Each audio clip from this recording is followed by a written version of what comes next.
नमस्कार दोस्तों, कैसे हैं आप सब। दोस्तों, उम्मीद करता हूं कि आप सभी सुखी होंगे, संपन्न होंगे और आनंदपूर्वक होंगे। दोस्तों, आज वीडियो बनाने का सबसे मेन मकसद यह है कि एक बहुत ही प्रभावशाली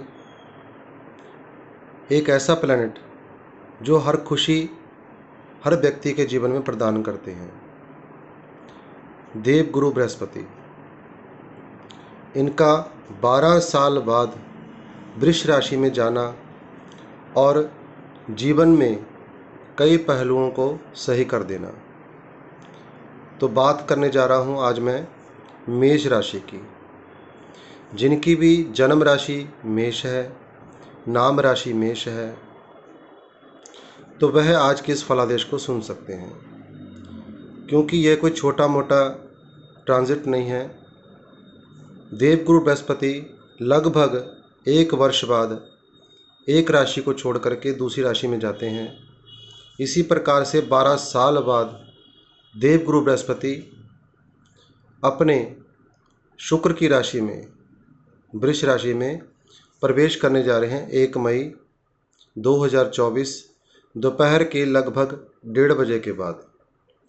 और क्या क्या आपके जीवन में यह परिवर्तन करेंगे, क्या क्या आपको खुशियां प्रदान करेंगे, इसके साथ साथ हम बात करेंगे शनिदेव की भी, जो कर्म फलदाता है, न्यायाधीश हैं और न्याय ही करते हैं। दोस्तों, जितने भी मेष राशि वाले हैं, उनके गोचर के हिसाब से दूसरे भाव में देवगुरु बृहस्पति अपना परिवर्तन कर रहे हैं 1 मई 2024 को। और लगन से दूसरे भाव में जाना यानी धन के भाव में जाना। जब भी कोई ग्रह धन के भाव में जाता है, वह अपनी पावर के अनुसार बहुत कुछ व्यक्ति को प्रदान कर देता है। जैसा कि देवगुरु बृहस्पति शुक्र के घर में जा रहे हैं, शुक्र की राशि में जा रहे हैं, और शुक्र स्वयं लक्ष्मी के प्रतीक हैं, खुशी के प्रतीक हैं। जीवन में लग्जरी के प्रतीक शुक्रदेव माने जाते हैं। अब शुक्र के घर में जब देवगुरु बृहस्पति जाएंगे, तो सबसे पहले मेष राशि वालों, आपके जीवन में अचानक से धन आना शुरू हो जाएगा। क्योंकि धन भाव में जब बृहस्पति प्रवेश कर जाएंगे 1 मई को, तो आपको अपने कर्म क्षेत्र से, अपने कारोबार से, अपने किसी भी काम से प्रॉफिट होना शुरू हो जाएगा। क्योंकि स्वयं शनिदेव आपके आय भाव में बैठे हैं, इनकम भाव में बैठे हैं, तो इनकम के सोर्स बनाएंगे आपके शनिदेव, और धन प्रदान करेंगे आपको गुरुदेव। कभी भी कोई एक ग्रह सब कुछ नहीं करते। जब 2-3 ग्रहों की युति हो या 2-3 ग्रह अच्छे भाव में बैठे हों, तो व्यक्तियों को रिजल्ट मिलना शुरू हो जाता है। 11वां भाव आय का होता है। अचानक से किसी खुशी का आ जाना आय के रूप में, इनकम के रूप में, तो ये मान के चलें इस समय आपके 2 पावरफुल ग्रह इतने अच्छे भाव में बैठे हैं। एक बैठे हैं देवगुरु बृहस्पति दूसरे भाव में, और दूसरे शनिदेव आपके 11वें भाव में। और 11वें भाव में शनिदेव कभी भी बुरा फल नहीं देते। शनि क्या, कोई भी ग्रह बुरा फल नहीं दे पाते। यह एक आप यह मान के चलें कि यह सौगात है, यह परमेश्वर का आशीर्वाद है कि 11वें भाव में जो भी ग्रह आएगा, अब शनिदेव तो हैं ही अपने राशि में, कुंभ राशि में बैठे हैं, और गुरुदेव शुक्र की राशि में बैठ गए, तो इतना अच्छा योग द्वारा शायद ही कभी हो, जो आपको 1 साल में बहुत आगे तक लेके जाएंगे। वह हैं देवगुरु बृहस्पति और शनिदेव। आपके जीवन में क्या क्या घटनाएं होंगी उनके बारे में बात करता हूं।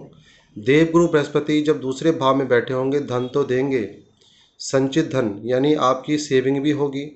सेविंग तभी होती है जब हमारे खर्चे भी निकल जाते हैं, उसके बाद सेविंग होना, नहीं तो आज के समय में सेविंग नहीं हो पाती। तो सेविंग वाली जगह पे देवगुरु बृहस्पति हैं। परिवार में कोई मधुर कार्य होने की पूरी संभावना है। यानी इसी 1 साल 1 मई से लेकर के अगली मई 2025 से पहले पहले आपके घर में कुछ मंगल कार्य जरूर होंगे, जिससे आपका मन भी खुश होगा और आपके कई कार्य भी सिद्ध होंगे। अब यही देवगुरु बृहस्पति अपनी पंचम दृष्टि से जब छठे भाव को देखेंगे तो यह होता है जॉब का, नौकरी का, सर्विस का, या फिर यह कह सकते हैं यह भाव होता है रोग ऋण शत्रु का। तो शत्रुओं से आप दूर हटने शुरू हो जाएंगे या शत्रु ही आपसे दूर हो जाएंगे। यदि आपके ऊपर कोई कर्जा है तो देवगुरु बृहस्पति इस समय दूसरे भाव में है, तो वह कर्जा दूर होना शुरू हो जाएगा, समाप्त होना शुरू हो जाएगा। यदि आपको कोई कष्ट है, शारीरिक कष्ट, वह भी दूर हो जाएगा।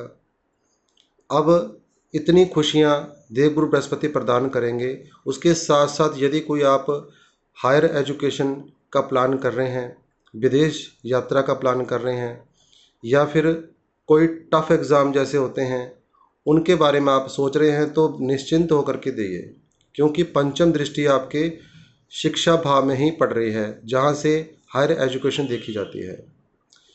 तो हायर एजुकेशन के लिए यदि आप प्रेपरेशन कर रहे हैं तो बहुत अच्छा समय है।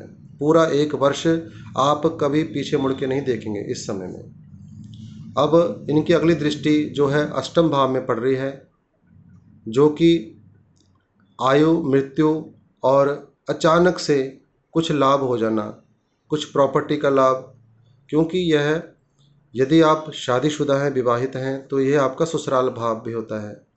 तो वहाँ से आपको कुछ प्रॉफिट हो जाना, यह 101% पक्का है कि आपको कुछ ना कुछ लाभ जरूर होगा।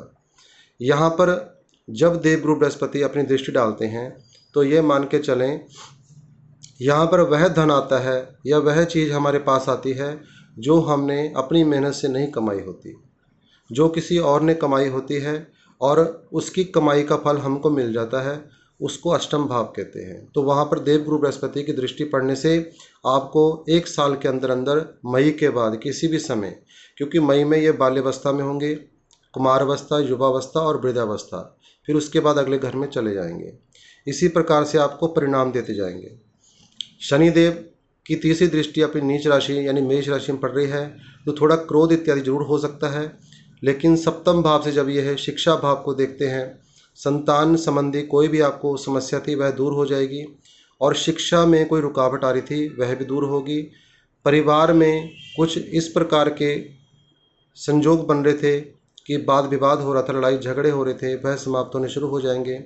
मित्रों से आपको सहयोग होगा, जो आपके मित्र हैं उनसे आपको बहुत सहयोग हो सकता है, किसी प्रकार की मित्रों द्वारा आपकी हेल्प हो सकती है। इसके अलावा शनिदेव की जो दृष्टि पड़ रही है आपके उसी भाव में पड़ रही है जहां देवगुरु बृहस्पति देख रहे हैं। तो यह बहुत अच्छा समय है मेष राशि वालों के लिए कि हर चीज़ आपको प्राप्त होनी चाहिए ग्रहों के गोचर के हिसाब से, जो मैं आपको बता रहा हूँ। यदि आपकी जन्म पत्रिका में भी यह दोनों ग्रह अपने अपने स्थान में जहाँ भी बैठे हैं वहाँ पर अच्छे बल के साथ बैठे हैं, तो ये मान के चलें यह समय आपके लिए बहुत खास है। तो उम्मीद करता हूँ आज की जानकारी आपको अच्छी लगी होगी। अपने मित्रों के साथ इसे शेयर करें, लाइक करें और चैनल को सब्सक्राइब करना बिल्कुल भी ना भूलें। जय जय श्री राधे, नमो नारायण।